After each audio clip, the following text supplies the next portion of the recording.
Di tempat itu ulatnya tidak akan mati dan apinya tidak akan padam.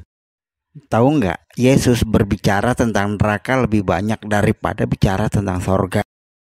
Itu karena dia ingin mempertegas dan memperingatkan akan kebenaran tentang neraka ini.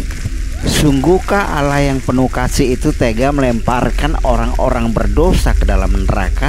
Yang orang pura-pura sering lupa adalah bahwa Allah itu adil. Tapi tahu nggak, sebenarnya tujuan Allah menciptakan neraka awalnya adalah untuk tempat penghukuman malaikat-malaikat pemberontak, bukan untuk manusia. Nah, di sepanjang perjalanan pemberontakan iblis, mereka menarik manusia agar ikut mereka. Keadilan Allah tetap harus ditegakkan, tetapi Allah menyediakan jalan keselamatan kepada orang-orang yang percaya kepada anaknya, Yesus Kristus. Tetapi aku berkata kepadamu, setiap orang yang marah terhadap saudaranya harus dihukum. Siapa yang berkata kepada saudaranya, kafir, harus dihadapkan ke mahkamah agama. Dan siapa yang berkata jahil, harus diserahkan ke dalam neraka yang menyala-nyala. Dan janganlah kamu takut kepada mereka yang dapat membunuh tubuh, tetapi yang tidak berkuasa membunuh jiwa. Takutlah terutama kepada Dia yang berkuasa membinasakan baik jiwa maupun tubuh di dalam neraka. 1. Neraka pada awalnya diciptakan sebagai tempat hukuman bagi iblis dan para malaikatnya. Dan Ia akan berkata juga kepada mereka yang di sebelah kirinya, "Enyalah dari hadapanku, hai kamu orang-orang terkutuk, enyalah ke dalam api yang kekal yang telah sedia untuk iblis dan malaikat-malaikatnya." Di ayat berikut ini memberikan kita petunjuk sepertinya neraka diciptakan tidak lama setelah setan memimpin sepertiga dari malaikat-malaikat dalam pemberontakan terhadap Tuhan. Dan ekornya menyeret sepertiga dari bintang-bintang di langit dan melemparkannya ke atas bumi. Dan naga itu berdiri di hadapan perempuan yang hendak melahirkan itu untuk menelan anaknya. Segera sesudah perempuan itu melahirkannya. Bintang-bintang adalah kata kiasan untuk malaikat, atau di Alkitab sering disebut anak-anak Allah.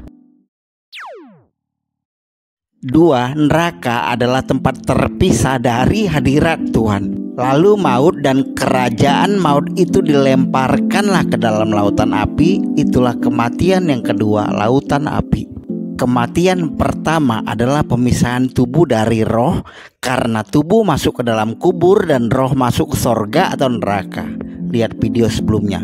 Mereka ini akan menjalani hukuman kebinasaan selama-lamanya, dijauhkan dari hadirat Tuhan dan dari kemuliaan kekuatannya. Paulus menuliskan jauh dari hadirat Tuhan artinya terpisah dari kehadiran nyata Tuhan, menggambarkan kegelapan tanpa cahaya, mencekam.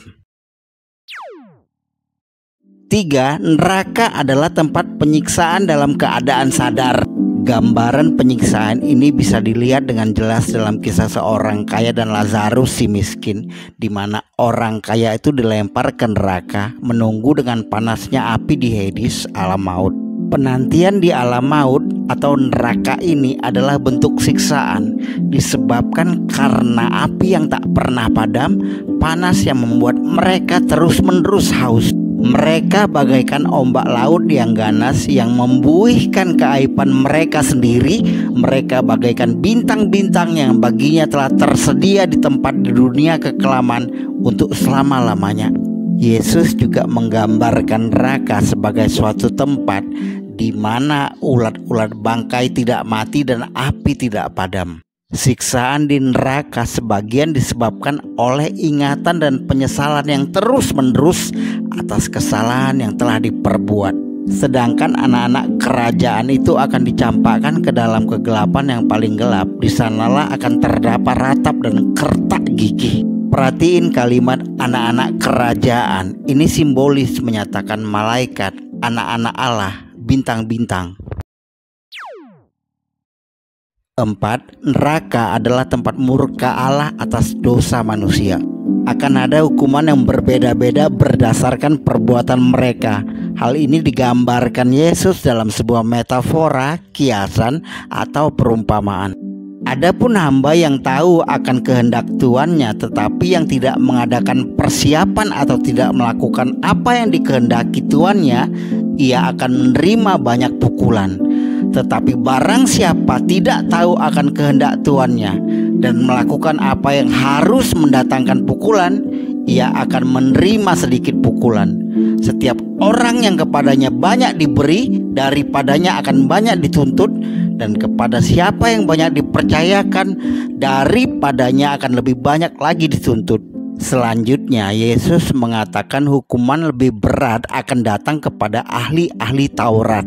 Ini menggambarkan bagi orang-orang yang sudah mengerti firman, mengajarkan firman, tapi masih tetap berbuat dosa, hukumannya akan lebih berat.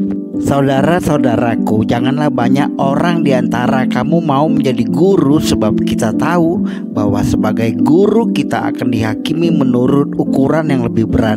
Ketika semua orang banyak mendengarkan, Yesus berkata kepada murid-muridnya, waspadalah terhadap ahli-ahli Taurat yang suka berjalan-jalan memakai jubah panjang dan suka menerima penghormatan di pasar, yang suka duduk di tempat-tempat terdepan di rumah ibadat dan di tempat terhormat dalam perjamuan, yang menelan rumah janda-janda dan yang mengelabui mata orang dengan doa yang panjang-panjang. Mereka itu pasti akan menerima hukuman yang lebih berat. 5. Neraka dan hukumannya akan bersifat kekal, dan mereka ini akan masuk ke tempat siksaan yang kekal, tetapi orang benar ke dalam hidup yang kekal. Yesus berkata demikian tentang orang jahat dan orang benar. Sama orang benar akan mengalami hidup kekal, orang jahat akan mengalami hukuman kekal. Demikian pula dalam menggambarkan hukuman bagi mereka yang menerima tanda antikristus selama periode masa kesukaran di akhir zaman. Maka asap api yang menyiksa mereka itu naik ke atas sampai selama-lamanya, dan siang malam mereka tidak henti-hentinya disiksa, yaitu mereka yang menyembah binatang serta patungnya itu, dan barang siapa yang telah menerima tanda namanya.